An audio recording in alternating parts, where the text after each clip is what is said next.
SLBC project గురించి మాట్లాడండి. SLBC project ఆనాడు బీఆర్ఎస్ ప్రభుత్వం 12 కిలోమీటర్లు మేము ఆ టన్నెలు దవ్వినాం.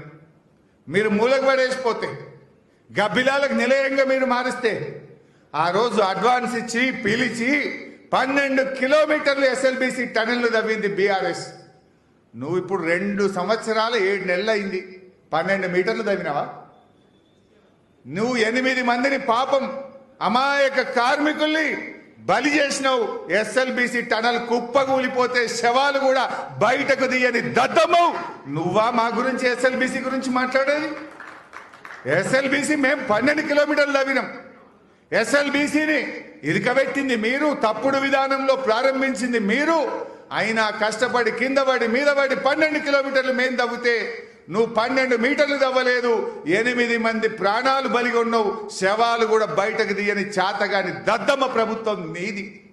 నువ్వు ఇంకా ఎస్ఎల్బీసీ అట బీఆర్ఎస్ ఏదో చెయ్యలేదు, బీఆర్ఎస్ పాపం చేసిందంట. పాపం నీది.